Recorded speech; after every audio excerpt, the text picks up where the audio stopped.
Hi hello నమస్తే welcome to మనం TV. నేను మీ చార్మి. ఈరోజు మనతో పాటు ప్రస్తుతం ప్రముఖ ఆస్ట్రో న్యూమరాలజిస్ట్ రెహమాన్ గారు ఉన్నారు. ఆయనతో మాట్లాడు. నమస్కారం సార్. నమస్తే అమ్మా. సార్, మీరు ఏ ఏ శాస్త్రాలను ఉపయోగిస్తారు సార్? నేను ఫస్ట్ ఆస్ట్రాలజీ చార్ట్ చూస్తానమ్మా. మన లైఫ్ 80 to 90% మన జాతక చక్రం ప్రకారమే జరిగిద్దమ్మా. ప్లస్ న్యూమరాలజీ ప్రకారం అసలు పేరు బాగుందా లేదా, పేరు బలం అంటారు. పేరు బాగుంటే లైఫ్ బాగుంటుంది, పేరు బాగోకపోతే లైఫ్ చాలా ఇబ్బందిగా ఉంటుంది. సో పేరు ఎలా ఉన్నది, అలానే చెయ్యి చూస్తాను. చెయ్యి చూసి కూడా అద్భుతమైన విషయాలు చెప్పచ్చు. అలానే ఫేస్ రీడింగ్, ఒకళ్ళని చూస్తే పెట్టబుద్ధి అయింది, ఒకళ్ళని చూస్తే కొట్టబుద్ధి అయింది అని ఆ ఫేస్లో కూడా మన 100 years మన లైఫ్ తెలుస్తూ ఉంటుంది. అదేవిధంగా signature is the most important in the life. ఎలా సంతకం పెడుతున్నాం ఏంటి, దాని మీదే మన హెల్త్ ప్రాబ్లమ్స్, మన లీగల్ ప్రాబ్లమ్స్ అన్నీ తెలిసిపోతుంటాయి. ఓకే. తర్వాత marriage date is the most important in the life. First date of birth అయితే దాని ప్రకారం మన లైఫ్ జరిగేది అయితే, second date of birth is the marriage date. పెళ్ళికి ముందు ఎవడైనా ఎట్లయినా బతికిపోతాడు.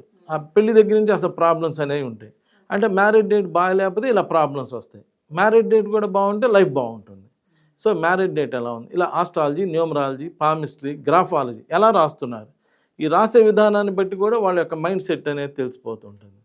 అలానే face reading, signature analysis, marriage dates, ఇలా ఇన్ని శాస్త్రాలు చూస్తాను. నేను చూసి ఒక అద్భుతమైనటువంటి రిజల్ట్స్ ఇవ్వటం జరుగుతుంది. కొన్ని సంవత్సరాల నుంచి ఇలా ఎంతోమంది నా దగ్గరికి వచ్చి ఇలా అన్ని రకాలు చేయించుకొని ఇలా మేలు పొందటం అనేటువంటిది జరుగుతూ ఉన్నది. సార్, కొంతమంది బిజినెస్లో స్టార్ట్ చేస్తానని ఆగం పడుతూ స్టార్ట్ చేసేస్తారు. స్టార్ట్ చేసిన తర్వాత ఒక్క రోజు కూడా హ్యాపీగా ఉండదు. అంటే బిజినెస్కి సంబంధించి ఎలాంటి రెమెడీస్ ఉంటాయి సార్? ఫస్ట్ అమ్మ 9 నెంబర్లు ఇచ్చాడు దేవుడు. 1వ తారీఖు పుట్టినోళ్ళు, 2వ తారీఖు, 3వ తారీఖు, 4 అని ఇన్ని 9 ఎందుకు ఇచ్చాడంటే 9 రకాలుగా ఉంటారు మనుషులని. లేకపోతే ఇచ్చేవాడు కాదు కదా, ఒకే డేట్ పుట్టించేవాడు కదా. ఇలా ఇచ్చినప్పుడు అసలు మనం బిజినెస్ బిగిన్ చేసేటప్పుడు మనం ఏ తారీఖున పుట్టాం, మన రిలేటెడ్ బిజినెస్ ఏంటి. ఓకే. మీకు చాలామంది చెబుతుంటారమ్మా, ఆ మందుల షాపులు వెళ్ళి మందులు తెచ్చుకో దెబ్బకి తగ్గిపోయిద్ది అంటారు. అన్ని మందుల షాపులు ఒకటే, అన్ని అమ్మే మందులన్నీ ఒకటేగా, మరి ఆ షాపులో ఎందుకు తగ్గిద్ది అంటే ఆయన 7వ తారీఖు పుట్టాడు. యేసు ప్రభు 25 పుట్టాడు, 2-5-7. బ్రహ్మంగారు 25లో పుట్టారు, 2-5-7. అందరు పెద్ద పెద్ద యోగులందరూ 25 పుట్టారు. వాళ్ళకి వాక్శుద్ధి, వాళ్ళకి చూడంగానే, వాళ్ళని దర్శించగానే మంచి రిజల్ట్స్ వచ్చేటువంటి శక్తి వాళ్ళ దగ్గర ఉంది. వాళ్ళు దైవానికి సంబంధించిన వాళ్ళు. ఇక్కడ ఈ మెడికల్ షాప్ వాడు కూడా 7వ తారీఖు పుట్టాడు, అంటే దైవానికి సంబంధించిన. ఈయన చేతితో మట్టి ఇచ్చినా మందులా పనిచేసేది. ఆ పక్క షాప్ వాడు 3వ తారీఖు పుట్టాడు, మందులా పనిచేయాల, ఉట్టి మందులా పనిచేసింది. ఇక్కడ ముందు కమ్మ ఈ దైవశక్తి పనిచేసింది.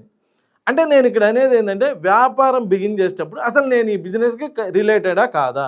నువ్వు సపోజ్ 7వ తారీఖు పుట్టావు, నేను రియల్ ఎస్టేట్ చేస్తానన్నావు అనుకో, రియల్ ఎస్టేట్ నీకు హెల్ప్ అవ్వదు. అట్లా అని చెప్పి నువ్వు 9వ తారీఖు పుట్టి నేను మెడికల్ షాప్ పెడతానంటే కుదరదు, వాళ్ళకి కుదరదు. అంటే నేను అనేది ఇక్కడ ఏంటంటే, భగవంతుడు ఒక్కోళ్ళకి ఒక్కొక్క పని అప్పచెప్పి పంపాడు. ఎవరు చేసే పని వాళ్ళు చేయాలి. కెమెరా పని చేయాలి, యాంకర్ పని యాంకర్ చేయాలి, నా పని నేను చేయాలి. లేదు నేను కూడా కెమెరా తీస్తానంటే బాగా రావచ్చు, రాకపోవచ్చు, ఏదో రిజల్ట్ రావచ్చు, రాకపోవచ్చు. నేను ఇక్కడ అనేది, మీరు లక్షలు పెట్టి బిజినెస్ బిగిన్ చేసేటప్పుడు, పెద్ద పెద్ద స్టేట్లలో బిగిన్ చేసేటప్పుడు ముందే అసలు ఆస్ట్రో న్యూమరాలజిస్ట్ కలిసి ఈ బిజినెస్ నాకు సెట్ అవుతుందా లేదా, ఈ బిజినెస్ వలన నేను పైకి రాగలనా లేదా, ఎప్పుడు బిగిన్ చేయాలి, ఏంటి, ఏ పేరు పెట్టు, ఇలా ఇన్ని ఎంక్వైరీలు చేసుకొని జాగ్రత్తగా బిగిన్ చేస్తారు, సక్సెస్ అవుతారు. ఇలా నా దగ్గరికి వచ్చి చేసుకున్న వాళ్ళందరూ బాగా సక్సెస్ అయ్యి మళ్ళీ కంపెనీలు పెడుతున్నారు. లేదు ఏదో ఒక బిజినెస్లే, ఏదో ఇంట్లో వాళ్ళు గొడవ పడుతున్నారని చెప్పి బిజినెస్ పెడితే ఫెయిల్ అవుతున్నారు. అలా ఫెయిల్ అవ్వద్దు అనేది నేను అనేది ఏంటంటే, నేను ఒక తండ్రి స్థానంలో నేను మీకు ఉన్నాను, అవైలబుల్గా ఉన్నా. ఏదైనా చేసేటప్పుడు పోతే ఫీజే పోయిద్ది, అదేం పెద్ద లక్షలు కాదు, కోట్లు కాదు కదా. కానీ సక్సెస్ అయితే లైఫ్ సెటిల్ అయిపోవాలా. అలా ఆలోచించండి పాజిటివ్గా. వీళ్ళకి 1000 రూపాయలు దండగలే, వీళ్ళకి ఇది కాదు. మనం లక్షలు సంపాదించాలి, కోట్లు సంపాదించాలని ఆలోచించాలి. కానీ ఇక్కడ పోయే 1000 రూపాయలు కాదు. కానీ ఇక్కడ నువ్వు ఇచ్చే 10 రూపాయలు ఏమవుతుందంటే అమ్మా, నువ్వు ఇచ్చే 10 రూపాయలు ఆయన పిల్లలు కడుపు నింపుకుంటారు, ఆ పుణ్యం కూడా నీకే వచ్చింది. అందువల్ల నువ్వు సక్సెస్ అవుతావు. So be positive. నమస్కారం.